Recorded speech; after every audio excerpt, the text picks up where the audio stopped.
గతంలో అనేక హామీలు ఆచరణ సాధ్యం కానటువంటి మాటలు చెప్పి ప్రజలను మోసగించి వంచి అధికారంకి వచ్చినటువంటి చంద్రబాబు కూటమి ప్రభుత్వం ఎన్నికలు జరిగి ఫలితాలు ఇచ్చిన తర్వాత సంవత్సర కాలం పూర్తయినా చెప్పిన హామీలు ఏవి కూడా ఆచరణ అనేటువంటి పరిస్థితిని ప్రజలకు తెలియజెప్పే కార్యక్రమమే ఈ కార్యక్రమం. ఎందుకు మనం ప్రజలకు 10 సార్లు చెప్పాలి అని మనం ఒకసారి ఆలోచించుకోండి. 2014లో ఇలాగే మనకు ఒకసారి మోసం చేశాడు చంద్రబాబు. ఎన్నెన్నో హామీలు ఇచ్చి ఏమీ చేయక ఆ తర్వాత 2019లో జరిగిన ఎన్నికల్లో ఘోరంగా 151 స్థానాలు మన వైఎస్ఆర్ పార్టీకి వచ్చినటువంటి వైనం మీ అందరికీ గుర్తు చేస్తున్నాను. ఇక ఆయన మాట్లాడేటప్పుడు చెప్తుంటాడు, జగన్మోహన్ రెడ్డి గారు చాలా చిన్న కుర్రాడు, అతనికి ఏం శుద్ధ తెలియదు అని చెప్పినట్టుగా మాట్లాడతాడు. జగన్మోహన్ రెడ్డి ఏం సామాన్యుడేం కాదు, మన రాజశేఖర రెడ్డి గారి పుత్రుడు. అంతేకాకుండా సోనియమ్మ లాంటి నాయకత్వం కేంద్రంలో ఉంటే, రాష్ట్రంలో కాంగ్రెస్ ప్రభుత్వం ఉంటే, బలమైన ప్రతిపక్షంగా తెలుగుదేశం ఉంటే ఒక్కడంటే ఒక్కడు. తండ్రి చనిపోయిన తర్వాత ఈ రాష్ట్రంలో బ్రహ్మాండంగా ప్రజాదరణ పొంది ప్రభుత్వాన్ని ఏర్పాటు చేసినటువంటి ధీరుడు, వీరుడు, సూర్యుడు ఎన్ని చెప్పినా కూడా అర్హుడే. అటువంటి మహానాయకుడి నాయకత్వంలో వైఎస్ఆర్ పార్టీ రాష్ట్రంలో నడుస్తోంది. వైఎస్ఆర్ పార్టీకి ప్రజాదరణ ఏమీ తగ్గలేదు. మన మీద చంద్రబాబు ఒక్కడే పోటీ చేయలే. చంద్రబాబుతో పాటు పవన్ కళ్యాణ్, వీళ్ళిద్దరితో పాటు బీజేపీ ప్రభుత్వం కేంద్రంలో ఇన్ని పార్టీ ఇంకా మరికొన్ని పార్టీలు కలిసి అందరూ కలిసి అభిమన్యుని మీద మరి యుద్ధం చేసినట్టుగా చేసి ఓడించారు. అయినా రాజకీయాల్లో గెలుపోవటం పెద్ద గొప్పే కాదు. ఒక మహా నాయకురాలని ఇందిరాగాంధీ ప్రపంచ దేశాల్లో ఉక్కు మహిళగా పేరు పొందినటువంటి ఇందిరాగాంధీ కూడా ఒకసారి రాజనారాయణ చేతిలో ఓడిపోయింది. అలాగే 9 నెలల్లోనే తెలుగుదేశం ప్రభుత్వం ఏర్పాటు చేసి ఎన్టీ రామారావు గారు ఓడిపోయినారు. అలాగే చంద్రబాబు నాయుడు గారు ఓడిపోయినాడు.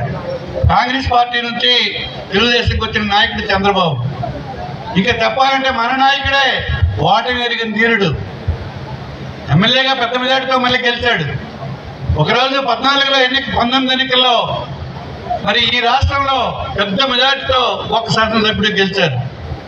అతను తదనంతరం జరిగినటువంటి అనేక ఎన్నికల్లో సర్పంచ్లు కానీ, ఎంపీటీసీలు కానీ, మరి జడ్పీటీసీలు కానీ, ఎంపీపీలు కానీ ఎక్కడ ఏ ఎన్నిక రాష్ట్రంలో జరిగినా అత్యధిక మెజార్టీలతో మన వైఎస్ఆర్ పార్టీ శ్రేణులు గెలిచాయి.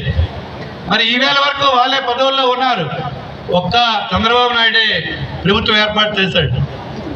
ఇదేదో అసాధ్యమైనట్టుగా మరి చంద్రబాబు నాయుడు మాట్లాడడం చాలా విడ్డూరంగా ఉంటుంది. ఏది ఏమైనా ఆయన మోసాలని ప్రజలకు తెలియజెప్పడంలో మనందరం కూడా పూర్ణంకితం అవ్వాల్సిన బాధ్యత మనందరికీ ఉంది. రవిబాబు గారు చాలా విషయాలు మీకు కూలంకషంగా చెప్పడం జరిగింది. వేదిక పైన మంచి వక్తలందరూ కూడా చాలా చక్కగా మాట్లాడారు. వేదిక మీద మంచి కేడర్ కూడా ఫస్ట్ క్లాస్ అయిన కేడర్ ఉంది. ఒక పార్టీకి వెళ్ళడానికి ఇంతకుండా మనకేం అవసరం లేదు. మీ అందరూ ఏ వ్యక్తి వల్ల పార్టీకి వెళ్దు. మన నాయకుడు ఈ రాష్ట్రంలో వైఎస్ఆర్ పార్టీకి ఒక్కడే, జగన్మోహన్ రెడ్డి మనకు నాయకుడు. మిగతా మనందరూ కార్యకర్తలమే. మనందరి కార్యకర్త సమూహం ఒక సమిష్టి సాంకేతిక కుటుంబంగా ప్రతి ఒక్కరు కూడా కలిసికట్టుగా పనిచేయాలని మీకు హృదయపూర్వకంగా విన్నవించుకుంటున్నాను. మీరు మాట్లాడిన వక్తలు కూడా చాలా చక్కగా అన్ని విషయాలు మాట్లాడారు. ఒకనాడు ఈ ఆంధ్రాల వలసకు ఎంతో ప్రతిష్ఠ ఉంది. దేశంలో, రాష్ట్రంలో, గ్రామాల్లో గుడ్డేపల్లి రాజగోపాలరావు గారు ఇక్కడ సీనియర్ పార్లమెంటేరియన్గా ఎంతో మన్నన పొందినటువంటి గొప్ప నాయకుడు రాజగోపాలరావు గారు. అతని వారసత్వంగా అనేక మంది పెద్ద పెద్ద నాయకులు ఇక్కడ తయారయ్యారు. విజ్ఞత కలిగిన రాజకీయ చైతన్యం కలిగినటువంటి ప్రాంతం ఇది. మీ అందరూ ఆలోచించండి.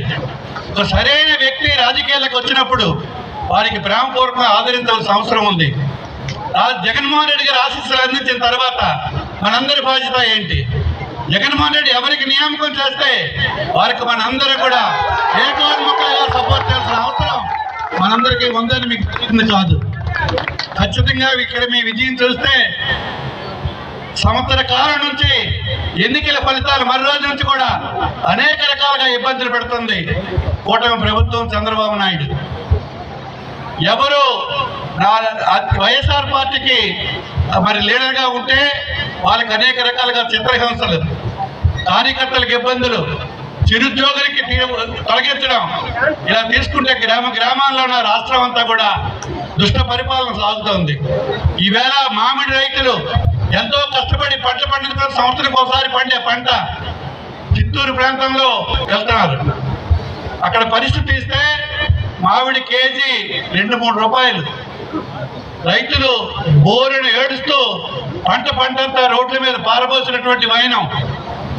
మరి ప్రభుత్వమే 8 రూపాయలుగా నిర్ణయించి ప్రభుత్వం కూడా కొంత సహాయం ఇస్తామని చెప్పి ఆ సహాయం ఇవ్వలేదు. ఆ 8 రూపాయలు కూడా కొనలేదు. కేవలం 2-3 రూపాయలు మాత్రమే రేటు కిలో అక్కడ ఉంది. దానికి బాధపడి రైతులు ఏడ్చుకొని రోడ్ల మీద పారబోసినటువంటి పంట రైతాంగం దాన్ని పరామర్శించడానికి ఈవేళ జగన్మోహన్ రెడ్డి గారు వెళ్తే మన కార్యకర్తలను కొట్టి ఎక్కడికక్కడ ఆంక్షలు పెట్టి జగన్మోహన్ రెడ్డి గారికి 500 తప్పించి ఎక్కువ జనం ఉండకూడదని నిబంధనలు పెట్టి పోలీసుల చేత మరి మన కార్యకర్తలను కొట్టి ఈవేళ వీడియో డ్రైవర్ గారు ఇప్పుడే నాకు చూపించారు. జగన్మోహన్ రెడ్డికి ఎక్కడెక్కడ అడ్డుకునే కార్యక్రమం. అయితే ఇటువంటి ఎంతమంది అడ్డుకున్నా ఆగే సింహం అది. అక్కడ ఎవరికి రొట్టెబెట్టే కార్యక్రమం లేదు. ఎంతమంది వ్యతిరేకించినా తన ధైర్యం ఏదైతే ఉందో అది ఆచరించి చూపిస్తారు. ఖచ్చితంగా అక్కడికి వెళ్ళారు, ఆ రైతులను ఓదారుస్తారు.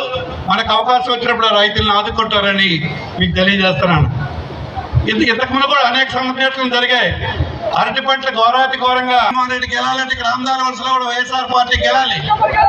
మనమందరం గెలిస్తేనే అక్కడ జగన్మోహన్ రెడ్డి గారు గెలుస్తారు. కనుక మీ అందరూ మరింత పట్టుదలతో కార్యోన్ముఖులు కండి. ఈ రోజు నుంచే మీలో మీరు మనసులో సంకల్పం చేసుకొని మీ అందరూ కూడా పట్టుదలగా పనిచేయాలి. మీకు అనేక విషయాలు ఈవేళ పెద్దలు మాట్లాడారు. ఇవన్నీ గ్రామాన ప్రతి ఇంట ప్రతి వ్యక్తికి కూడా తెలియజెప్పాల్సిన బాధ్యత మనందరి పైన ఉంది. ఈ రోజు నుంచి మీ అందరూ కష్టపడి మన నాయకుడిని దృష్టిలో పెట్టుకొని అభ్యర్థిగా ఆశిస్తులు ఆయనకి ఇస్తూ పార్టీని సమర్థవంతంగా బలపరిచే విధంగా చేయాలని చెప్పి మీ అందరికీ హృదయపూర్వకంగా వేడుకుంటూ మీరు తప్పగా చేస్తారని నమ్ముతూ ఇక్కడ వచ్చిన మీ అందరికీ గ్రామపూర్వకమైన అభినందనలు తెలియజేసుకుంటూ వేదిక ముందు